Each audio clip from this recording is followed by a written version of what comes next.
Muito boa noite, sejam todos bem-vindos a mais uma edição do nosso podcast 87, mais uma vez comigo, Newton Souza. Muito obrigado sempre pela sua companhia e também a sua receptividade.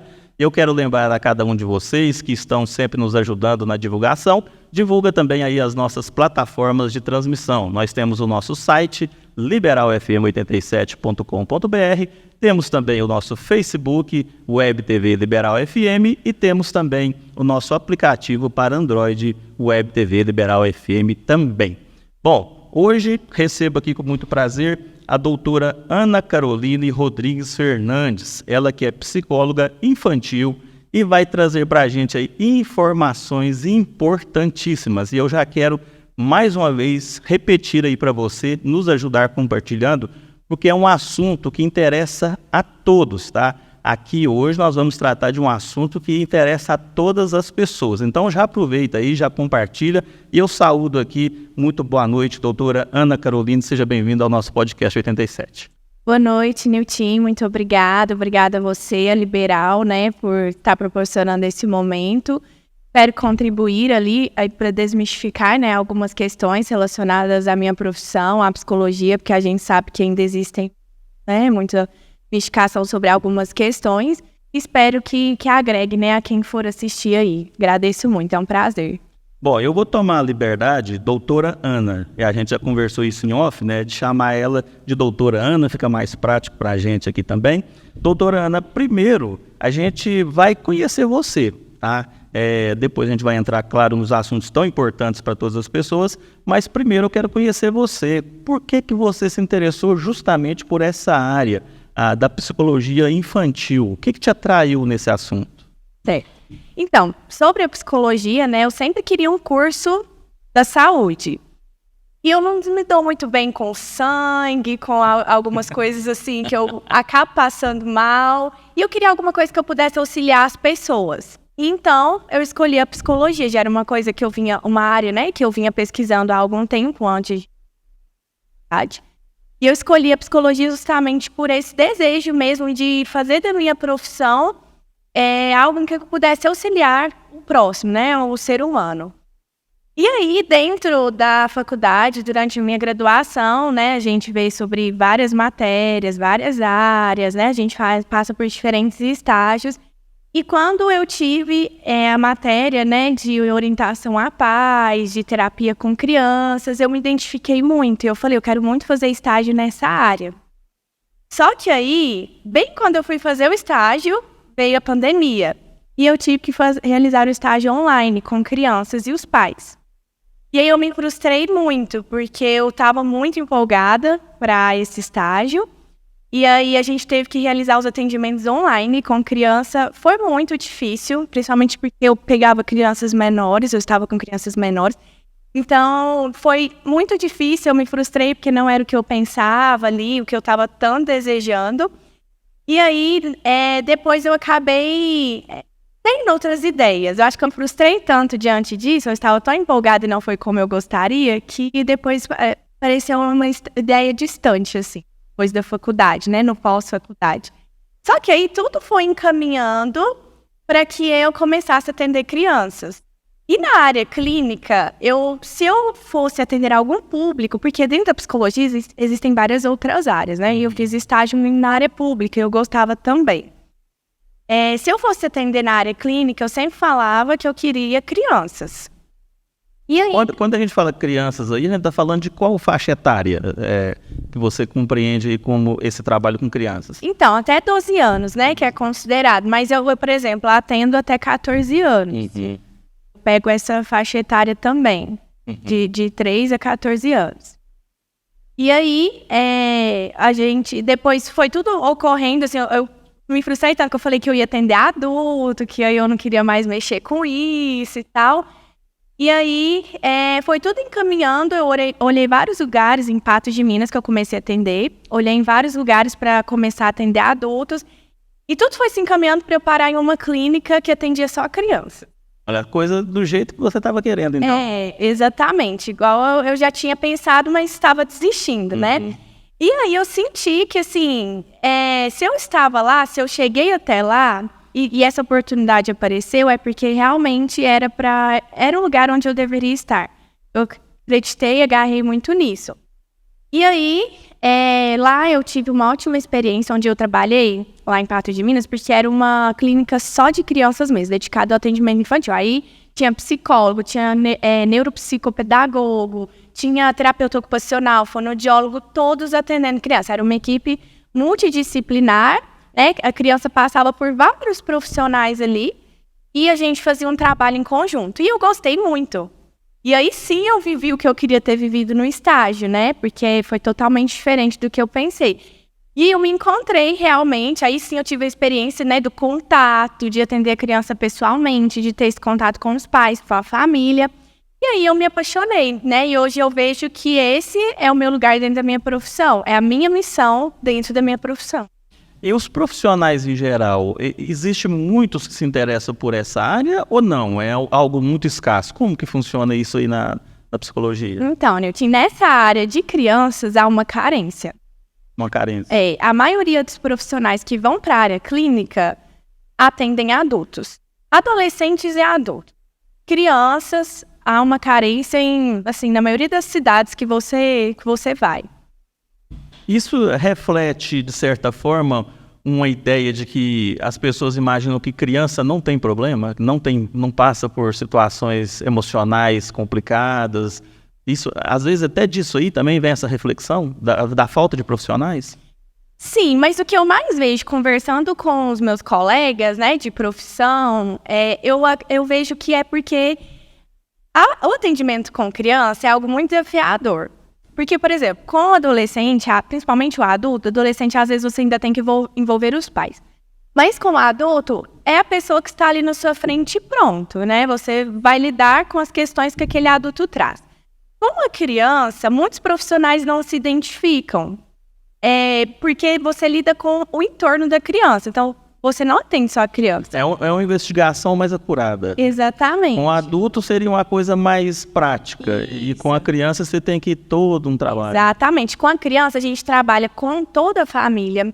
A gente trabalha com a escola. Se for preciso, às vezes, chamar, por exemplo, uma criança que fica a maioria do tempo com uma babá. A gente precisa envolver essa babá no processo terapêutico. Então, assim, a gente faz um apanhado geral, a gente trabalha com o entorno da criança. E não só com a criança ali. Então, eu vejo que os profissionais da minha área preferem trabalhar com o adulto. Ali, né, frente, pronto, e vida que segue. E a gente tem que ter esse manejo. E eles também falam, não tem jeito com criança. E realmente, para lidar com a criança, você tem que criar um vínculo bom com ela. Ela precisa confiar em você. Então, acaba que você tem que ter ali um jeitinho, um manejo. Não é qualquer pessoa que consegue se identificar com esse público. E tá tudo bem, né? Quando você, então, começa um trabalho com criança, aquele primeiro contato ali talvez seja um contato mais para ganhar a confiança dela, para depois você conseguir chegar onde você... Sim, exatamente. É o que eu sempre falo com os pais. O primeiro contato com a criança, a primeira sessão, é para criar um vínculo. Porque se a gente não criar um vínculo com essa criança, ela não vai confiar na gente para falar sobre nada, para trabalhar sobre qualquer tipo de questão. O adulto mesmo já tem dificuldade de confiar, né? Sim, se abrir e tal, né? Ela imagina a criança, né? Sim. Então precisa rolar essa identificação, né? Essa confiança, para que o processo flua, para que a criança ela realmente se abra e a gente consiga entrar naquele mundo dela, né? Naquele interno dela. Doutora Ana, então assim, a primeira coisa que me vem à cabeça para te perguntar é o seguinte: criança tem problema? Porque a gente imagina que problema é coisa de adulto. É quem tem que pagar a conta, que tem que lidar com impostos, tem que lidar com o chefe, tem que lidar com os empregados, né, lidar com relacionamentos. Né? A gente imagina que essas pessoas têm problemas, mas criança também tem problema? Com certeza, e muito. E é isso que os pais precisam entender, né? Que às vezes não é uma simples birra, que tem que aprender a olhar os sinais, os sintomas que a criança está apresentando e ver quando, às vezes, ela precisa de ajuda. E, às vezes, os próprios pais também precisam dessa ajuda, né? Não só a criança. Mas, sim, existem, né, muitos problemas aí que as crianças enfrentam, né? Que chega ao consultório, ansiedade infantil, depressão infantil. Quando também o próprio lar está passando por alguma mudança, né? Por exemplo, divórcio dos pais, chegada de irmãos, também acontece muito. A criança não conseguir lidar muito bem com isso. O luto, né? As crianças também muitas vezes têm essa dificuldade de entender o que é a morte, né? Esse do luto. Então, existem sim, né? Muitas dificuldades e são várias as demandas que aparecem para o atendimento infantil. Bom, no decorrer da nossa conversa, nós vamos nos aprofundar pelo menos um pouquinho em cada um, porque a gente sabe que esse assunto também é muito vasto, não tem como a gente esgotar cada um deles, né? Mas assim, agora de uma forma mais geral, os pais também, eles têm que ter um olho muito clínico para saber quando o filho realmente está precisando de ajuda também, né? Porque, igual você falou, tem questão de birra, né? Criança mesmo também tem a birra natural dele, normal dele, né? E se o pai ou a mãe, né, quem estiver cuidando da criança, não tiver um olho muito clínico para saber, olha, isso aqui já passou da birra, eu preciso levar ela num profissional. Né? Existe uma receita de bolo para o pai ou para a mãe, para quando ela olhar para a criança e dizer, olha, não, isso aqui é birra querendo um doce, ou quando, não, ele está passando um problema, eu tenho que levar. Existe uma receita de bolo para isso? Então, assim, é como a gente está falando. Por exemplo, uma das coisas que a gente faz também na orientação a pais, que a gente chama, que é quando a gente faz a sessão com pais, é que eles entendam o processo de desenvolvimento de cada idade. Porque, por exemplo, às vezes uma criança menor é normal que ela dê a birra, né? Que ela tenha todo esse processo. E aí, quando vocês sabem, por exemplo, uma criança maior que ainda faz isso, já pode ser que não seja algo normal. Às vezes pode ser algum transtorno do humor, enfim. Mas assim, não tem uma receita de bolo. Mas é importante que os pais comecem a observar se há, por exemplo, uma mudança no comportamento, se a criança tem apresentado uma tristeza mais constante, uma irritabilidade. Dos principais sintomas, né, da depressão infantil é a irritabilidade, nem é a tristeza. E na criança se manifesta mais através dessa raiva, dessa irritação. Então, quando a criança, né, tem essas mudanças no comportamento, seja na escola, se a escola está relatando para os pais alguma mudança ali, né, está observando algo na criança, é importante que os pais já liguem as anteninhas, né, e observe ali essas questões, né, de mudanças. Às vezes, se a criança não está conseguindo se expressar, como os pais veem, né, que deveriam diante de uma situação que está sendo difícil. Então, tudo isso aí pode ser motivo para estar procurando uma ajuda, né? Porque tem também, igual você disse aí muito bem, a questão das faixas etárias, né? O adolescente, a criança, o pré-adolescente, ele vai passando naturalmente pelas dificuldades ou pelas transformações da própria idade, Exatamente. né? E cada um delas vão trazendo ali as suas peculiaridades. Isso né? mesmo, Nilton. Eu queria até deixar aqui como sugestão para os pais que estiverem vendo um livro que aborda muito sobre isso, que chama O Cérebro da Criança. É um livrinho da capa azul e ele trata muito sobre isso, porque às vezes os pais estão cobrando da criança uma coisa que ela não consegue oferecer pela idade dela. Então, às vezes, a criança vai apresentar determinados comportamentos mesmo, mas aí o que entra é como os pais vão manejar isso, o que eles vão ensinar através desse comportamento da criança que ela pode levar para o resto da vida. E é o que eu falo para os pais, use todas as situações, mesmo que difíceis e adversas, para poder ensinar alguma coisa para o seu filho. Eu te perguntei sobre a questão da receita do bolo, até foi mesmo para instigar a resposta sua, porque a gente sabe que não existe uma receita do bolo, principalmente quando é questão de pessoas, ainda mais de filhos, né? Cada filho é um filho, cada pai é um pai, cada idade é uma idade. Então, assim, a pessoa, né, que está ali perto da criança, ela tem que ter a expertise, porque ela conhece a pessoa que vive com ela, né? Ela sabe quando tem uma dificuldade aparecendo, né? Então, não precisa esperar, por exemplo, olha, eu tenho que pegar uma receita com a doutora Ana e ficar olhando aqui. Quando isso acontecer, eu vou procurar ela. Mas ela mesmo já procurar de prontidão, falar, olha, tem uma coisa errada com meu filho. Não é assim que ele se comporta, né? E como você disse, né, eles estão ali, eles percebem tá convivendo todo dia, percebe às vezes se tá tendo alguma mudança, né? Alguma dificuldade, se a criança vem apresentando algo que antes ela não apresentava. Então, tem que ter essa... E não esperar, assim, chegar no limite. Tornar o caldo. Exatamente, né? Sempre que houver essas diferenças, que os pais observarem que alguma coisa está errada com a criança, alguma mudança acontece, e já procurar para que aquilo não se agrave. E via de regra, essas mudanças, elas vêm assim de uma hora para outra ou elas são progressivas, né? Ou vai de cada pessoa?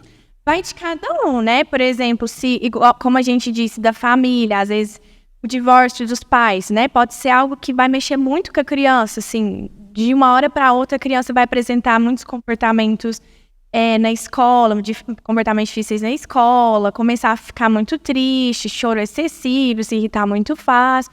E pode ser, como você disse também, né? De forma progressiva, que vem se arrastando aí durante um tempo já. Bom, e dessas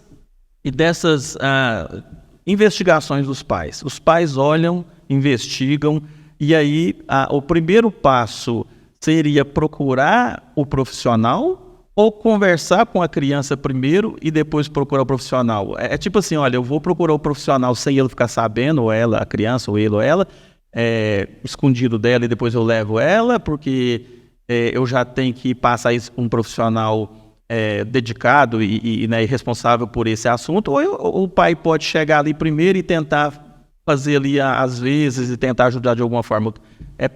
Ajuda ou prejudica? Não, claro que pode, né? Só que a questão é que às vezes tem pais que não conseguem, estão perdidos, não sabem como lidar com alguma situação da criança.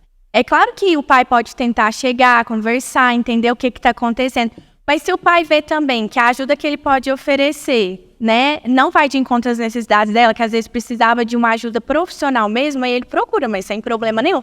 Às vezes chegam pais com essa dificuldade, tá acontecendo isso com o meu filho, eu não sei lidar. Se o pai conseguir, né, ter ali uma resolução do que está acontecendo, tudo bem, mas se ele vê que vai além do que ele pode oferecer para a criança, né, realmente ela precisa dessa ajuda especializada, é importante que o pai procure. E diga para a criança também, explique. Uma das coisas também que a gente faz na primeira sessão com a criança é explicar o que é o psicólogo. Porque muitas vezes eles não sabem o que o psicólogo faz, no que pode ajudar.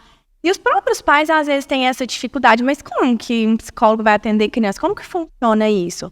Então, a gente deixa isso muito claro, tanto para os pais, a primeira sessão com eles, que a primeira sessão sempre é feita com eles, né?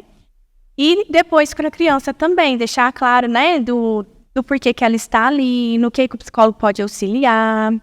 Pois é, quando a questão dos pais aí, eu até me referi o pai chegar e ajudar e fazer esse primeiro contato, eu estou pensando aqui na minha mente pais que realmente têm uma sensibilidade de ajudar, porque tem pais também que vai chegar e falar assim, olha, larga de birra, de frescura, exatamente, né? Porque tem aquilo, a gente sabe que existe todo tipo de pessoa, né? Então, às vezes, nesse caso, ele vai prejudicar. Sim. Né? As pessoas chegar aí, né? Se o próprio pai pensar, às vezes o próprio pai, ele se percebe, né? Assim, não, geralmente eu estouro muito rápido, eu sei que eu não vou conseguir ajudar meu filho, se eu for tentar conversar, a gente vai brigar, não vai chegar a lugar nenhum. Ok? Agora, como você disse, às vezes tem alguns pais que tentam, né? Tem essa sensibilidade, tentam resolver ali, conversar, ajudar o filho a se abrir, isso é muito importante, ter esse acolhimento emocional, né? Mas quando existe essa dificuldade, é importante que ajude, e aí também é importante que a gente auxilie os pais nesse processo também. Nós estamos vendo aqui que nós estamos reiteradamente falando pais, porque parece que mesmo o problema sendo do filho, os pais estão envolvidos ali de toda forma, né? Na solução, na observação e também no tratamento, eles também têm que estar ali junto. Sim, total. Tanto é que eu falo para eles na primeira sessão, nós somos uma equipe. Não porque às vezes os pais fazem assim, tá no psicólogo, o psicólogo resolve. Se vira, não é problema meu. Tô pagando. Não é assim. A gente precisa engajar esses pais no processo terapêutico, porque senão não vai adiantar. Porque a criança vai e fica uma vez por semana com o psicólogo 50 minutos. O resto do tempo dela, ela está em casa ou na escola. Então, por isso que a gente também faz um trabalho, muitas vezes, com a escola. E os pais precisam, sim, estar em todo o processo terapêutico. A gente precisa realizar as orientações parentais, a gente precisa conversar sobre algumas questões em casa que às vezes eles têm dificuldade. Eu preciso passar, às vezes, algumas percepções, né? O que eu estou observando ali com a criança. Então, o processo todo, os pais estão participando também. Como eu te disse, se for preciso, se for uma criança que vive em uma casa com mais familiares, não só com o pai e com a mãe, vive com a avó, com o tio, enfim, eles também precisam estar aí nesse processo. É importante também que eles vão até o consultório, que também estejam ali, né, conversando comigo, para que todo mundo esteja o mais alinhado possível. É isso que eu falo com os pais, vocês precisam estar o mais alinhado possível, para que a criança não fique confusa, ela siga aquilo dos dois. Pois é, então eu vejo, doutora Ana, que o trabalho seu e das pessoas, né, que desenvolvem o mesmo trabalho que você faz, ele é um trabalho difícil, porque você trabalha com a criança, que já é difícil, ainda você tem que trabalhar com os pais, que talvez os pais também não vão tão acessíveis. Uhum. Às vezes eles vão chegar lá e ter aquela certa e falar, não, eu quero que você trabalhe com o meu filho. Ó, ele está sentado aí, trouxe ele, coloquei ele de frente a você, mas aí, como você está dizendo, olha, os pais também fazem parte desse tratamento. Aí você, às vezes, tem que trabalhar os pais primeiro, para depois trabalhar o filho. Exatamente. Tanto é que, dependendo da demanda da criança, às vezes eu preciso trabalhar com os pais primeiro, para depois chamar a criança para terapia.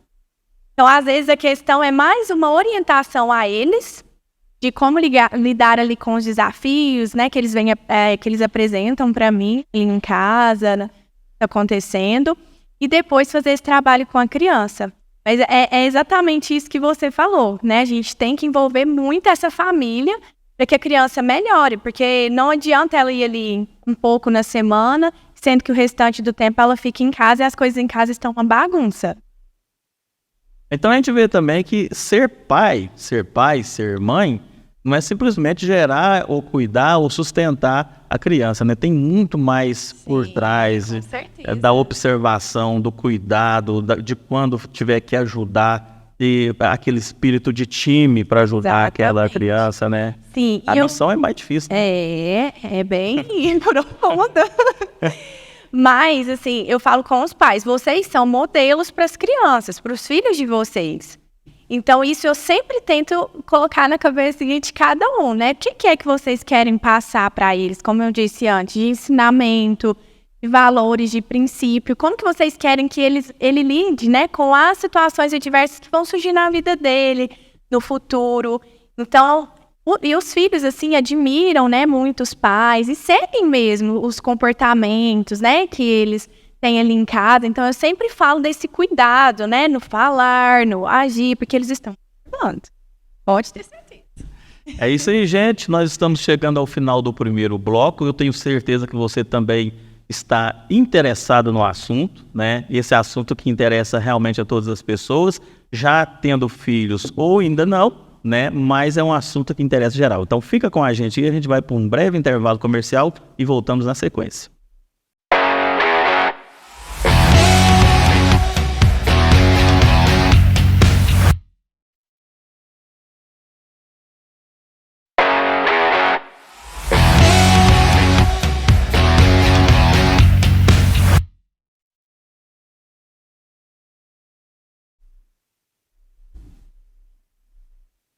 Estamos de volta com o nosso segundo bloco do nosso podcast 87. Mais uma vez eu quero pedir para você nos ajudar compartilhando aí a nossa transmissão. Nós temos o nosso site liberalfm87.com.br, temos também o aplicativo Web TV Liberal FM e temos também a página do Facebook Web TV Liberal FM, que você pode compartilhar e nos ajudar também na transmissão.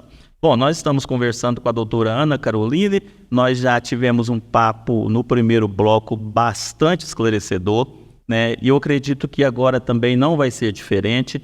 E uma das coisas, doutora Ana Caroline, que a gente falou bastante no primeiro bloco, e a gente até terminou o nosso bloco falando sobre isso, sobre a questão dos pais, porque a gente sabe que eles são parte muito importante na detecção e também no processo de cura, né, dos problemas das crianças.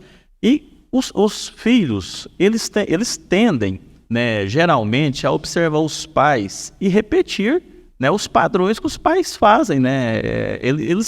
Os pais são espelho para os filhos, né? Isso, exatamente. Assim, e isso reflete muito nos próprios comportamentos dos filhos. Existem 4 tipos de estilos parentais. O que são esses estilos parentais?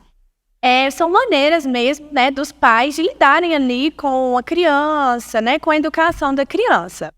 E aí, esses 4 estilos, né, geralmente cada um dos pais ali entra em um deles.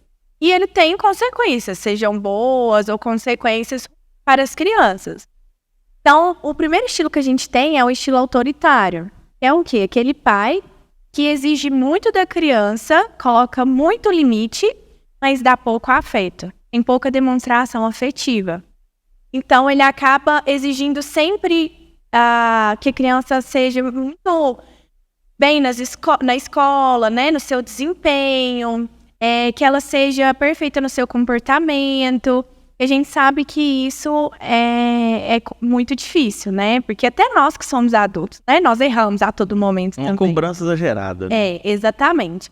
E as consequências, né, disso para os filhos muitas vezes podem se tornar muito perfeccionistas, né? Querer fazer tudo certo, não errar nunca. Podem, às vezes, perceber que eles precisam se anular muitas vezes para poder agradar o outro. Assim que foi passado a ele, né? Essa questão de agradar. E quando ele erra, ele se cobra. Se cobra. Existe uma autocobrança. Aí isso acaba passando pro filho também, essa autocobrança. Como o pai exige muito ali, o filho também começa a exigir muito de si mesmo. E isso, né, pode levar para a vida toda. Por isso que é muito importante ter esse cuidado, né, para não exigir tanto, que possa, né, os pais possam validar mais o esforço do que, por exemplo, a nota da criança, né? Às vezes acontece muito. Então, a criança não tirou uma nota boa ali na escola, mas ela se esforçou. Então, valide esse esforço, ao invés de só criticar. Temos também o estilo permissivo, que é totalmente o contrário do autoritário, porque é muito afeto, muita demonstração afetiva dos pais e pouco limite. Então, a criança acaba muitas vezes tendo comportamentos antissociais. O que é isso? O antissocial na psicologia não quer dizer aquela pessoa que a gente às vezes costuma falar, né? Fulano é antissocial, só fica no celular. Não é isso. A antissocial é aquela criança, aquela pessoa que foge das regras ali que são impostas para ela. Da sociedade, dos pais, enfim. Então, ela foge daquilo. Então, ela pode apresentar esses comportamentos, por quê? Porque não foi colocado limite para ela. É aquela criança que você tá lá no supermercado, ela tá dando birra por alguma coisa e a mãe dá aquilo e quer outra coisa e quer bolacha, dá bolacha, quer isso, pode pegar. Isso mesmo, e a criança não se frustra. E aí isso vai ser um problema no futuro, porque ela não vai respeitar a opinião dos outros, ela vai querer tudo do jeito dela. Ela vai ter que enfrentar depois a autoridade, polícia, patrão. Se não for, né, se os pais não ensinarem agora, depois, lá fora vai ser pior. Então, às vezes tem pais que têm dificuldade em ver a criança triste, em ver a criança frustrada, mas isso é o melhor para ela. Ela precisa aprender sobre isso. Ela precisa aprender que nem tudo é do jeito dela, que ela não vai ter tudo no momento que ela quer, que existem opiniões diferentes. Na verdade, ela está tentando comprar a alegria dela com alguma coisa. Eu estou vendo ela triste, então... Exatamente. Tanto é que é muito comum desse perfil, né, permissivo dos pais, coisas materiais em excesso, que a criança tenha coisas materiais em excesso, porque pais às vezes têm dificuldade em ver aquela criança triste, então sempre está dando alguma coisa para suprir isso, como você disse. Temos também o estilo negligente, que aí não é nenhum dos dois, não tem nem exigência, limite e nem essa parte de demonstração afetiva. Geralmente caracteriza pais que são muito ocupados ou que não têm interesse nesse papel de educador mesmo. Interessam muito, só proporcionam ali as necessidades básicas da criança e pronto. Então, esse é os piores resultados para a criança, né? A criança... É aquele pai ausente que... Exatamente. E talvez esse pai ausente, ele pode também tentar suprir essa falta através dos presentes também, né? Pode ser um artifício que ele usa, olha, eu não estou presente, mas eu vou ficar dando presentes para ele. Sim, para ofuscar minha presença, minha falta, né? Existe também, a gente sabe. É o que eu sempre falo para os pais, né? Que a criança, o maior presente que você pode dar para ela é a atenção. Como elas desejam a atenção dos pais. E como isso é muito mais importante do que qualquer presente, qualquer coisas materiais que os pais podem oferecer. Então, muitas vezes as crianças, assim, elas relatam, né, que os momentos que elas mais gostam em casa é quando o pai tá ali brincando com ela de um jogo de tabuleiro, de futebol, quando o pai se faz presente, porque também não adianta você estar ali fisicamente, mas A mente tá louca. exatamente, né? Às vezes brincando ali, mas no celular, isso acontece muito, a criança, né, se frustra. Então é o que eu falo para os pais. Eu sei que o mundo hoje está muito corrido, todo mundo, né, tá na correria, mas se você separar 10 minutinhos do seu dia, que seja para você estar ali sem celular, totalmente disponível para sua criança, isso já faz toda a diferença. Deixar ela guiar uma brincadeira, fazer algo que ela gosta, ali em casa mesmo. Isso faz toda a diferença para elas. E elas demonstram essa falta nas sessões, quando não há esse tipo de momento. E quando há, é algo assim muito valioso para elas. Então é muito importante que tenha, né, os pais tenham esses momentos.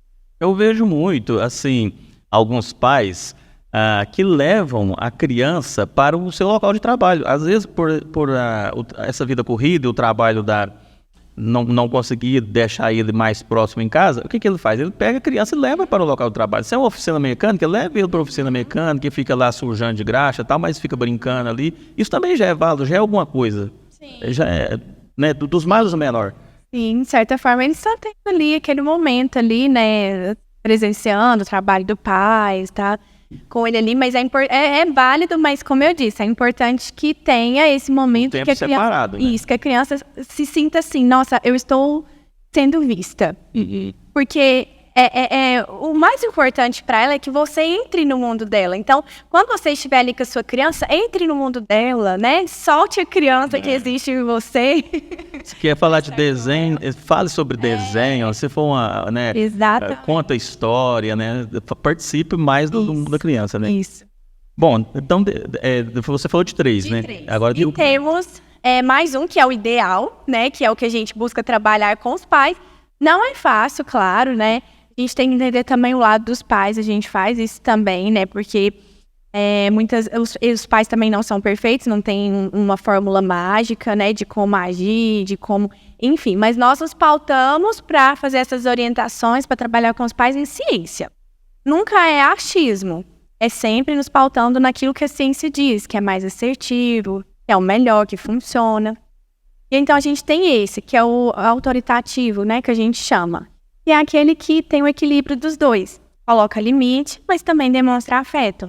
E aí são pais que validam os sentimentos da criança, mas também conseguem se colocar diante das situações. Conseguem colocar ali o limite, deixar muito claras as regras. E também consegue dar esse afeto. E validar as opiniões da criança, aquilo que ela fala, aquilo que ela entende. E aí são os melhores resultados para a criança, porque ela entende o respeito mútuo. Não é aquela coisa assim, só os meus pais fazem. Não, eu também tenho parte nisso. Os meus pais, eles estão me enxergando, eles estão me validando, mas eu também tenho que fazer a minha parte. Então, esse é o ideal, né? O modelo de pais ideal. A gente vê o seguinte, doutora Ana, que o ideal, talvez, seria, antes de ter o filho, ir no profissional e conversar com ele, igual você está conversando com a gente aqui, com todos que estão nos ouvindo, né? Porque aí a pessoa já entraria na profissão pai e mãe, já sabendo os desafios e como agir. Mas, na verdade, o que acontece geralmente é o contrário. Você primeiro tem os filhos, depois você vai aprendendo a ajustar a carroça de acordo com o que ela vai andando, né? E aí também é o desafio muito maior, porque os pais já vêm também com seus próprios problemas que já vêm carregando, né? E aí já vai bagunçando tudo, né? Se os pais tivessem a mente zerinha, branquinha, às vezes poderia até aprender. Sim. Mas já tem as suas próprias deficiências, ainda tem que ajudar o filho. Exatamente. Isso é uma coisa que alguns pais fazem, né? Vão ali já de início procurar, às vezes, alguma orientação. Mas como você disse, a gente tem que levar em conta, né? Nós, psicólogos infantis, a gente tem que levar em conta todo esse histórico que cada um deles carrega. Então, muitas vezes, eles estão apenas perpetuando aquilo que eles aprenderam. E aí, geralmente, tem 2 caminhos que eles seguem, né? Por exemplo, eu não tive nada, minha infância foi muito difícil, eu não tive isso, e aí dá aquilo que não teve para a criança. Ou então, continua perpetuando isso e dando o mesmo que foi oferecido a ele. Então, isso também é algo que a gente faz na orientação de pais, é entender esse histórico deles. porque a gente precisa ter esse olhar também, até essa empatia, né? E não simplesmente jogando as coisas, você tem que fazer isso, você tem que ser... Não. A gente não ensina os pais a serem pais, né? A gente ajuda eles ali nas suas dificuldades a lidar com os comportamentos da criança. Mas a gente também, isso é muito importante que você diz, a gente também tem que entender esse histórico que eles carregam, do que eles viveram também. E tem até aquela história também, meu avô criou meu pai assim, meu pai me criou assim, então agora eu vou criar meus filhos assim. Sim. Mas talvez a questão, até mesmo em épocas, naquela época era uma coisa, hoje a época mudou, diferente, né? Então tem que ser levado isso em consideração também. Tem que ser levado em consideração, às vezes, que o seu avô ou o seu pai não tinha tanto conhecimento igual nós estamos tendo agora, acesso à informação igual você está nos passando, né? Então não é porque você sobreviveu, chegou até aqui, que tem que jogar tudo em cima do seu filho também, né? Exatamente, sobre isso mesmo que eu falei. Geralmente tem esses dois caminhos, né?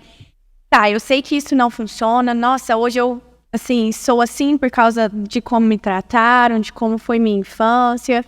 Então a gente tem aí, como você disse, todo esse conhecimento, né? De como determinadas atitudes, né, maneiras de tratar o seu filho, o que pode gerar nele, como a gente disse, dos estilos. Quais são as consequências? E a infância é muito importante, porque é aqui, né, que a criança está formando sua personalidade, que ela vai levar ensinamentos que pro resto da vida, né, que pode ser bom, que às vezes pode prejudicar ela no futuro, nos relacionamentos que ela vai ter.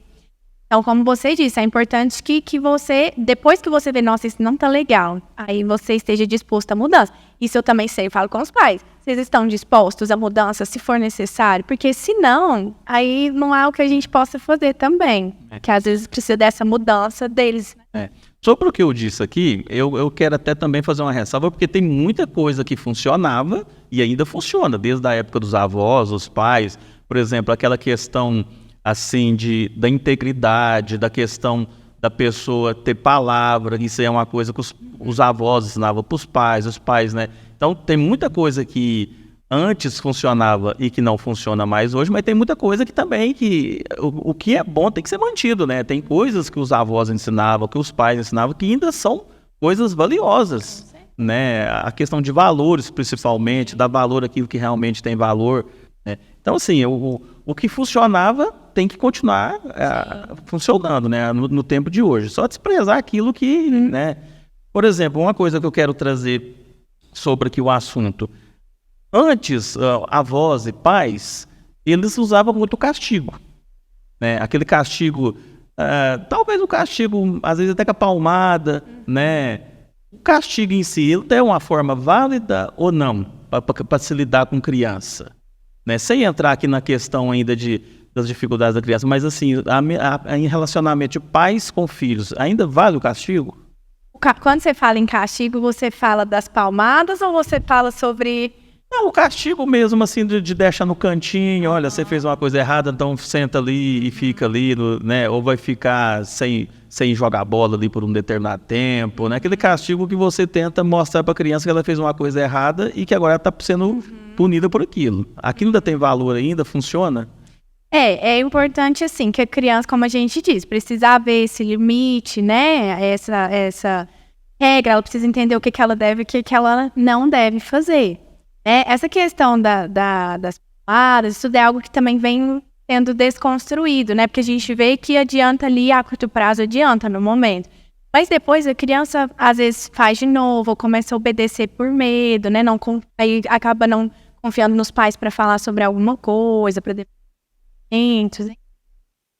Mas assim, essa questão, né? Há muita questão dos combinados, né? Para que ela entenda, por exemplo, que se ela ter determinado comportamento, ela vai ter aquela consequência, né?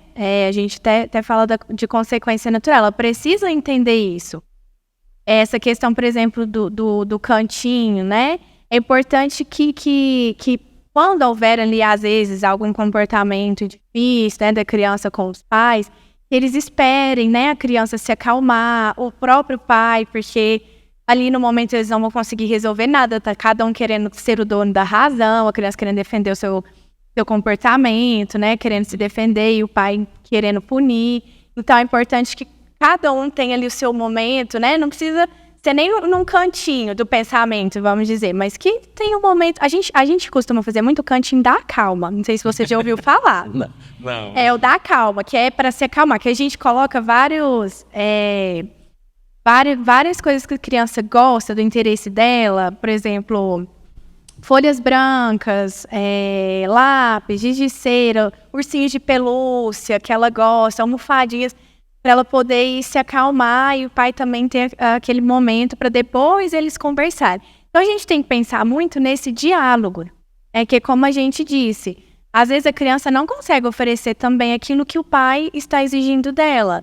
Então, precisa haver esse diálogo, né? Entender por que a criança teve aquele comportamento. Uma coisa muito importante é que o pai ajude a criança a resolver aquilo. E que ela consiga... juntos eles consigam resolver o dano, vamos dizer assim. Quebrou o vaso, O que a gente pode fazer? o pai vai lá ajudar a colar. Não é fazer por ela, mas é instigar ela a dar a solução. Você quebrou o vaso. O que a gente pode fazer agora para consertar isso? Isso é muito importante também, né? Ao invés de simplesmente castigar, você vai ficar sem videogame. Fazer isso. É um castigo sem razão, sem motivo, sem aproveitamento, né? Exatamente, porque não tem aproveitamento. Então, você ensina também a responsabilidade para a criança. Eu cometi um erro, mas agora eu tenho que consertar. E depois, mesmo que ela conserte, ela vai ver que o quadro vai estar, o vaso vai estar colado, mas vai estar cheio de emendas. Exatamente. Algo também interessante é você jogar essa responsabilidade para a criança, né? Por exemplo, ou você arruma o seu quarto, ou você não vai na casa do seu amigo. Então, o que você vai escolher? Porque aí você tira a responsabilidade de você, porque minha mãe é isso, é porque minha mãe não deixa. Não, você deu uma escolha, cabe a ele escolher. Então, tá vendo que também gera essa sensação de responsabilidade pela escolha, pela consequência daquela escolha? E a criança já está ciente de tudo que vai acontecer, né? Ou seja, se ela escolher determinada opção, ela sabe o que vai acontecer. Exatamente. Né? Então, traz para ela esse senso mesmo de responsabilidade. Né? Isso mesmo. O castigo, então, ele tem que ter um fim proveitoso. Né? Se ele for feito simplesmente para extravasar a raiva, então, do pai ou da mãe, não tem nenhum sentido. Não. Mas ao aplicar o castigo também, o pai e a mãe, eles têm que agir como um time, né? Por exemplo, porque às vezes o pai põe de castigo, mas a mãe vai lá e tira o castigo. Né? Exatamente. Não, tô com dó dele, vou lá e tiro. Exatamente. É por isso que eu falo que eles têm que estar alinhados. Então, né, diante de determinados comportamentos da criança e do que eles acham que deve ser feito ali, os dois precisam falar a mesma língua, porque senão a criança vai lá, meu pai, eu tenho certeza que se eu pedir ele vai deixar, ou então ele vai me tirar do castigo. Então, não, os dois precisam... E a criança tem uma espécie de um aparato já natural de se pedir com um jeitinho assim, faz aquele olho grande, aquela coisa toda. É fácil comover, às vezes, né? Aquilo da família que é mais fraco, Sim. né?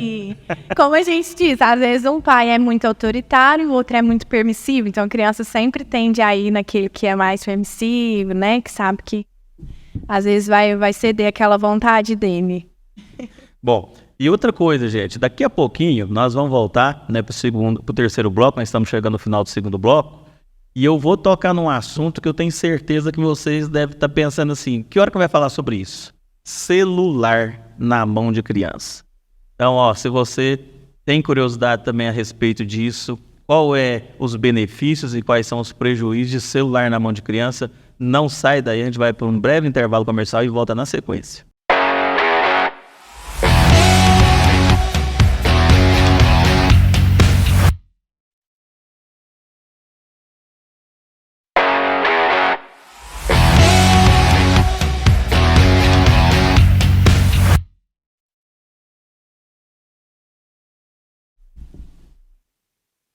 Muito bem, estamos de volta com o nosso terceiro bloco do podcast 87. Mais uma vez, quero pedir para você nos ajudar compartilhando aí as nossas plataformas. Nós temos o nosso site, liberalfm87.com.br, temos também o nosso Facebook, Web TV Liberal FM, e temos também o nosso aplicativo para Android, Web TV Liberal FM.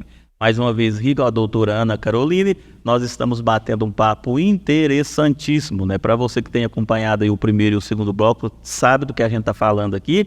Doutora Ana Caroline, a gente terminou o segundo bloco falando sobre a questão do celular, né? A gente anunciou que a gente falaria sobre essa questão, porque a gente sabe que isso aí é um assunto que só ele em si já dá um podcast, né? Mas a gente vai abordar aqui, mesmo que superficialmente, né, a questão. Bom, hoje nós sabemos que o celular se tornou uma babá eletrônica para a criança, né? Hoje a criança ela é entretida facilmente com o celular na mão e os pais ficam ali livres para fazer outras coisas, inclusive para usar os próprios celulares deles, né? Quais são os benefícios ou também os prejuízos dessa questão de celular na mão de uma criança? A gente tem que entender que hoje todo mundo, né, tá nesse era digital. Não tem como a gente negar isso, né? Então, as crianças também estão tendo acesso muito cedo, né? Nós, adultos, também estamos muito tempo, né, mexendo no celular, às vezes com coisas que fazem sentido para nós, mas tá ali. Então, assim, a gente tem que entender que foi muito boa a tecnologia, né? Teve muitos ganhos, mas também, sem a dosagem certa, pode haver muitos prejuízos, principalmente para a criança, né, que está se desenvolvendo, o cérebro dela está em desenvolvimento.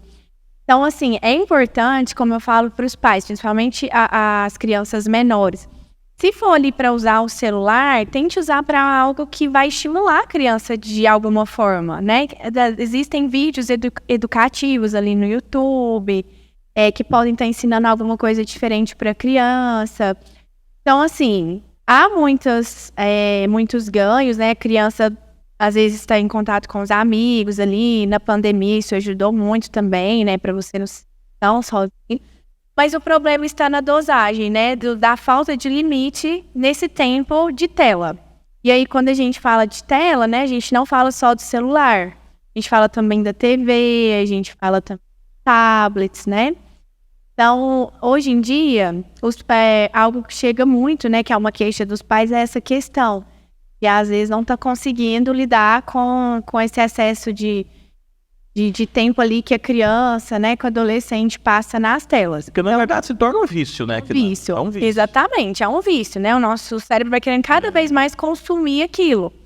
Tanto é que o que acontece no nosso cérebro é o mesmo de, por exemplo, uma pessoa que tem vício em drogas, em álcool, né? O mesmo processo ali que a gente vai querendo consumir mais e mais. E saiu até uma pesquisa que falou que o QI da geração de hoje, é a primeira vez que é menor do que o dos pais. Olha então, só. Isso é algo muito sério, né, pra gente refletir, porque a gente vê aí, né, às vezes, famílias que no momento ali do almoço, da janta, algo que era para ser um momento de conversa, né, algum momento ali de qualidade, de construir uma memória afetiva. Tá todo mundo ali no celular, às vezes a criança não tá nem vendo o que é que ela tá comendo.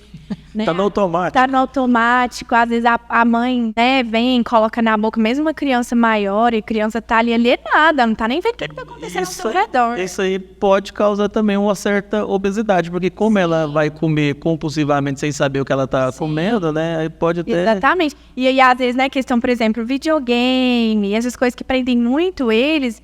Igual você disse, pode acabar determinando isso, né? Porque aí fica muito viciado ali, tem desinteresse por atividade física, né? Não quer, às vezes, fazer algo que vai ser bom para a saúde física dele. Isso é muito importante, a saúde física. Então, precisa de ter também esses momentos de lazer, de cuidado também da saúde física. Doutora Ana, outra coisa, você falou uma coisa aí e provavelmente todo mundo tem essa curiosidade. A questão dos videogames. Geralmente, alguns videogames, alguns jogos, eles são extremamente violentos. Né? São jogos de tiro, né? Onde um personagem do jogo atira em outro, né? Visando a morte do outro personagem. Como que se processa isso na cabeça de uma criança? Que está ali, né? A cabeça de uma criança é um quadro negro em branco ainda, que ela vai escrevendo ali as coisas que ela vai vendo e vai, né, associando. Como que se processa isso com a criança ter contato com esse tipo de videogames, jogos mais violentos? Isso é um cuidado que os pais têm que ter, né? De preferência que não tenha que a criança não faça uso desse tipo de jogo, que passa esse tipo de mensagem, de violência, né? Há pesquisas que dizem que isso realmente pode interferir nos comportamentos, né, da criança. Há também algumas que dizem que isso geralmente não afeta, mas depende muito ali, né, da própria criança, do histórico dela, né, da personalidade dela. Mas é bom que evite isso, como eu disse, né, tentar colocar as crianças em algo que vai ser produtivo, que vai ensinar alguma coisa para ela, porque existem muitos canais que são dedicados a isso. Jogos você procurar pedagógicos. jogos pedagógicos. No YouTube tem muitos que são voltados para ensinar, para estimular de alguma forma também. Outra coisa, doutora Ana, a questão do relacionamento dessas crianças, um pouco mais já de idade, né, umas crianças um pouquinho mais avançadas, quando ela começa a ter essa vida social no mundo virtual, causa também certas preocupações dos pais por causa dos ataques que essas pessoas sofrem, de vários tipos de conversas que essas crianças têm na internet, né, os chamados desafios, que nem sei quem cria essas coisas, como são divulgados, esses desafios que acabam colocando a vida das próprias crianças em risco, né?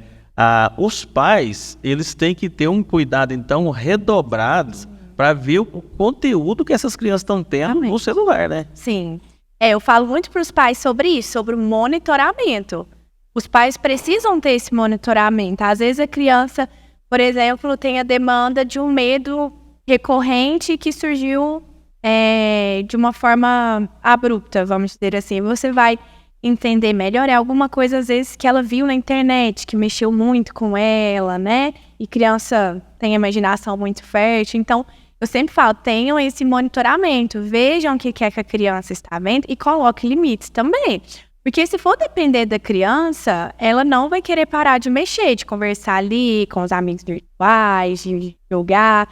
Então vai depender dos pais e dos limites que vão ser impostos ali a elas. E como você disse, isso é algo muito sério, muito preocupante, né? Porque a internet a gente sabe que num clique, né, você pode ver várias coisas, né, boas ou ruins, e que isso pode prejudicar muito, principalmente a criança que está saindo, né, da fase infantil e indo para a adolescência.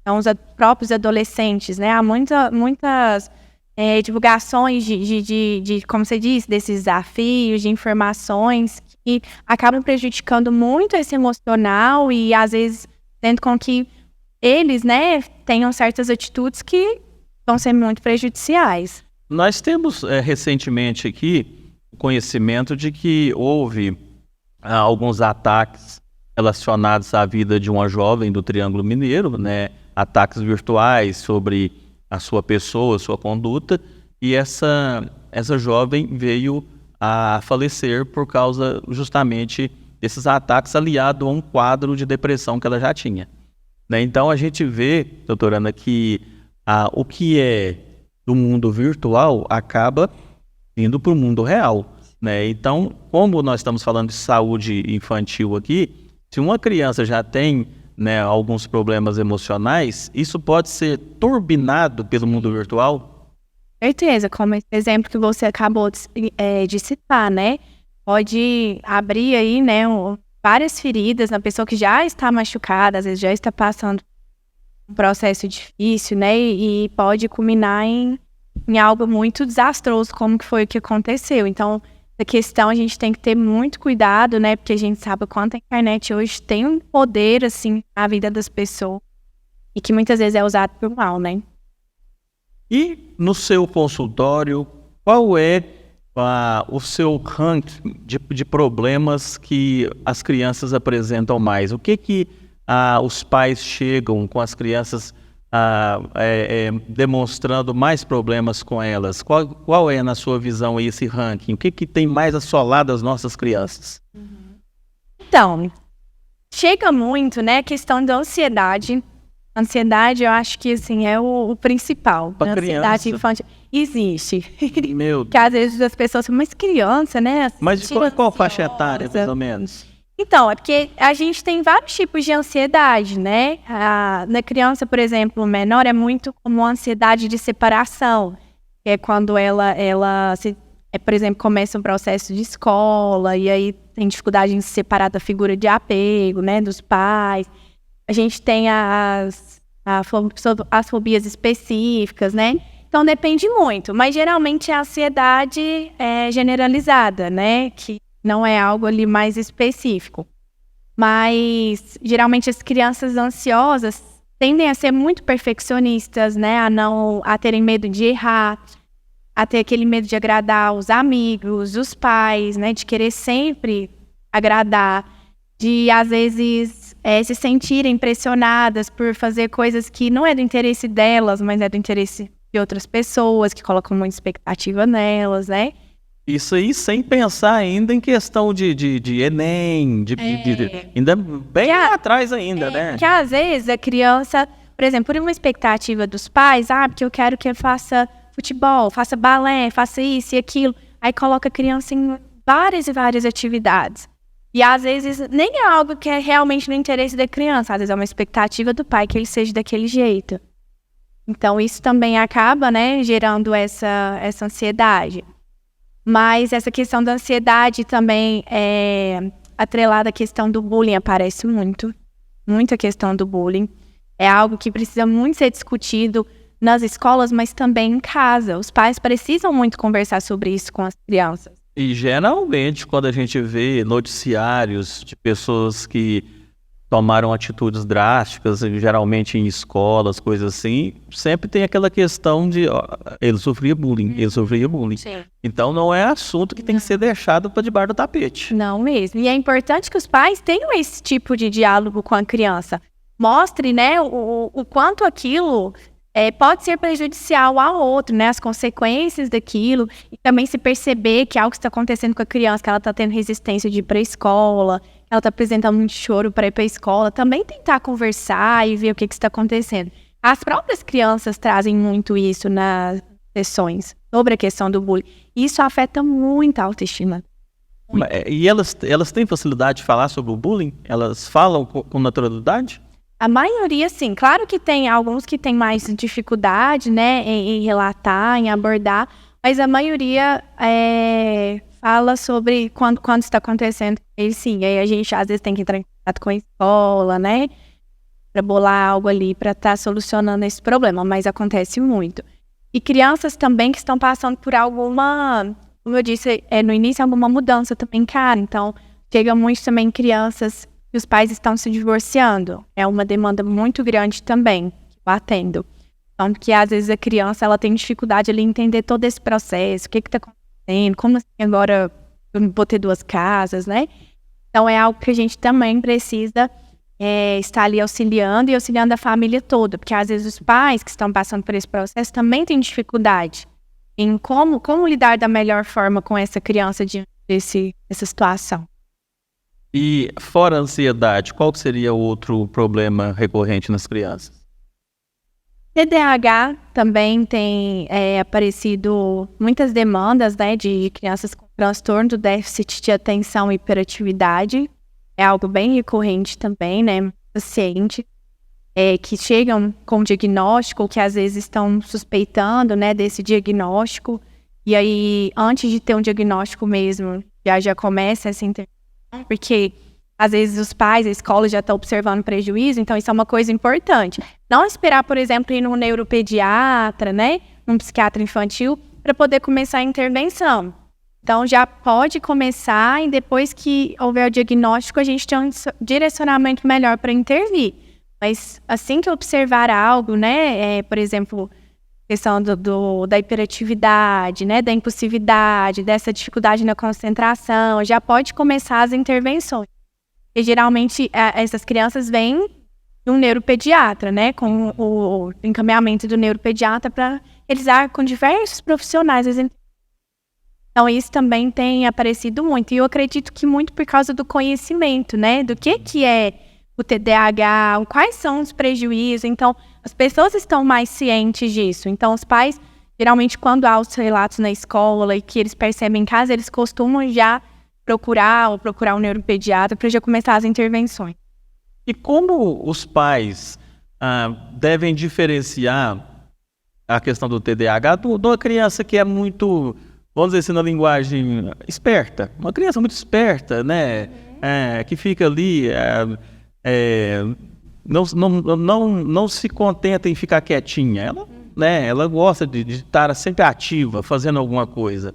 Existe alguma fórmula para a gente diferenciar uma coisa da outra? Falar, olha, isso é TDAH? Ou isso não, porque a criança mesmo, ela gosta de gastar energia. Exatamente. Aí entra naquilo que eu falei sobre é importante entender um pouquinho do que é esperado de cada idade, né? Porque às vezes você tá falando, mas a criança não para quieta e mexe. Mas assim, às vezes é normal daquela idade. E entender o que é importante para a gente diferenciar, né? Se causa prejuízo.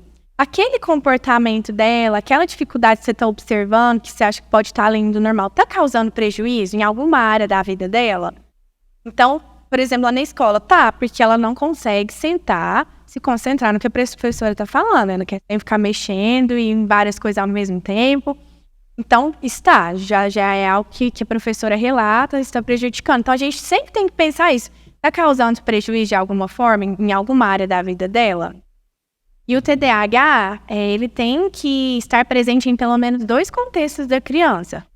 Por exemplo, esses comportamentos, essas dificuldades observadas têm que estar presente, por exemplo, na escola e em casa. Então, a gente tem que observar também se é algo em geral ou se é, por exemplo, só no contexto que ela está. Por exemplo, quando ela está em uma determinada casa, com determinadas pessoas, ela é mais agitada, mas quando ela está em outro lugar, ela já é mais, tranquila. Então, a gente tem que observar essas coisas também, se é um comportamento, é uma dificuldade geral, ou se é só em determinados contextos, por exemplo. Talvez seria importante, então, uma comunicação eficiente entre os pais e os professores. Sim. Porque os professores também passam bastante tempo com as crianças e conseguem detectar algumas coisas, né? Exatamente. Muitos professores que encaminham, ver que alguma coisa está acontecendo ali e acabam falando para os pais, orientando para poder procurar o profissional. Doutora Ana, não sei se você ia chegar nesse ponto, mas a questão da depressão infantil, ela existe?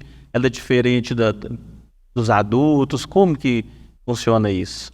Sim, ela existe, A gente tem que estar muito atento a isso, Porque acontece muito essa depressão infantil. E algum, dos sintomas que a criança apresenta, é importante ter essas informações para que você consiga observar, Mas há muitas alterações do sono da criança, do apetite. Como eu já disse também, é mais comum que a criança ela fique muito irritada, ela sinta essa tristeza, ela demonstra essa tristeza, mas principalmente é uma irritação. Sem causa. Às vezes o choro sem causa, o choro excessivo, sem causa também, ou qualquer coisa é suficiente ali para que ela se estresse, para que ela fique irritadiça. Então, tudo isso aí tem que ser analisado, Essa não vontade de sair de casa, de não brincar, porque a criança ama brincar, Então, ela às vezes começa a apresentar uma falta de vontade na interação social, nas brincadeiras. Então, tudo isso aí é importante a gente ficar atento. O principal é os pais ficar de olho em qualquer alteração que chame atenção e não deixe passar aquilo, Não pensar, isso deve ser uma coisa à toa. Isso. E é aí que está o problema, que às vezes vai deixando, não, isso é de criança. Não, mas por mim isso aí é da idade. Não, mas isso aí vai passar. E aí pode chegar no estouro, vamos dizer assim, Quanto mais rápido detectar e começar o tratamento, melhor. Melhor. Claro que existem, às vezes, casos, pais que procuram quando já está quase lá no limite, E aí, às vezes, é mais difícil até conseguir o resultado, Claro que é possível, mas às vezes já há muitas coisas ali que precisam ser desmistificadas, trabalhadas ali com a criança. E quando você vai, no início, você consegue evitar muita coisa. E como que funciona, qual que é a dinâmica do tratamento, Os pais detectaram, os pais viram ali que tem algo diferente com a criança, se preocuparam e aí vão atrás do profissional. Como que funciona essa dinâmica do tratamento? A gente já deu umas palhinhas de muita coisa, O time, pais, o profissional e a criança, mas dê pra gente aí uma linha cronológica de como que funciona isso. Certo. Então, a primeira coisa é a anamnese. A anamnese é o quê? Quando a gente conversa com esses pais, a primeira sessão, ela é feita com os pais. A gente conversa com os pais, a gente entende a demanda da criança, as queixas desses pais, por que eles estão levando a criança, o que está acontecendo.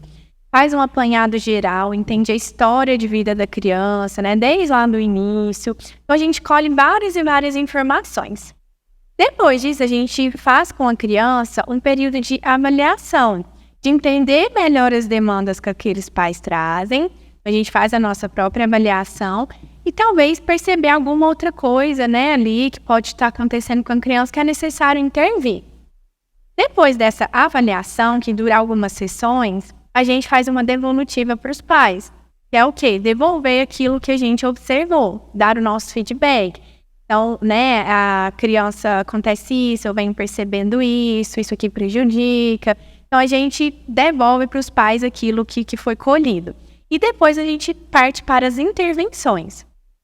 E aí, nessa parte também de avaliação, esqueci de falar, a gente, muitas vezes a gente precisa ir até a escola, porque a escola vai nos ajudar nessa avaliação, para entender algumas questões. Uma investigação completa. Isso. Eu até falo que no início a gente é detetive. É o CSI. É o CSI. A gente que é escola infantil, a gente é um detetive ali. A gente tem que ir pesquisando, entendendo melhor as coisas. E aí depois a gente faz as intervenções. E as intervenções podem incluir, né, as orientações aos pais, que são sessões com os pais, buscando orientá-los, direcioná-los ali, né, para melhorar o relacionamento na família, a forma de lidar com a criança. E depois a gente faz a conclusão, que é quando a criança, né, você já percebe que a criança, ela já consegue ali lidar com aquelas questões, os pais, e tem o processo da alta. Doutora Ana, eu sei que a gente, se fosse falar tudo que era preciso, a gente gastaria aí vários podcasts, né? Então não tem como a gente abordar todos os detalhes que envolvem todo esse assunto tão importante, mas eu tenho certeza também que nós vamos ter outras oportunidades para a gente conversar, porque, né, claro que vai surgir várias dúvidas, as pessoas podem comentar, perguntar, e a gente vai, né, provavelmente trazê-la novamente aqui para a gente continuar esse bate-papo e trazer mais esclarecimentos, né? Mas eu quero deixar para você esse espaço para você falar aí sobre os seus contatos, onde você atende, o seu trabalho também, para que as pessoas, então, se desejarem assim, te procurar. Certo. Então, eu atendo, né, em Rio Paranaíba, em Carmo do Paranaíba. Em Rio Paranaíba, eu atendo na Clínica Florescer, que é em frente ao supermercado São Francisco. E em Carmo, eu atendo no Espaço Uanise, que fica na rua Tanásio dos Santos, 238. O meu Instagram é psi.anacarolinerf, por lá eu divulgo um pouco do meu trabalho, falo sobre alguns assuntos. E o meu número de contato é 999925837. Será um prazer, né, receber aí os pais, as crianças e juntos transformarmos, né, e cuidarmos da infância. Doutora Ana Caroline, eu quero te agradecer mais uma vez, muito obrigado pela sua presença. Eu creio que foi muito edificante, né? As pessoas que tinham alguma dúvida a respeito disso provavelmente têm agora um pensamento mais esclarecido a respeito do assunto. Então, muito obrigado mais uma vez, valeu demais a sua presença, viu? Eu que agradeço, Nilton, muito obrigada a você e a Liberal por essa oportunidade. E você que ficou comigo até agora, muito obrigado também pela sua companhia. Nós voltamos novamente com nova edição do Podcast 87. Valeu, fiquem todos com Deus. Tchau.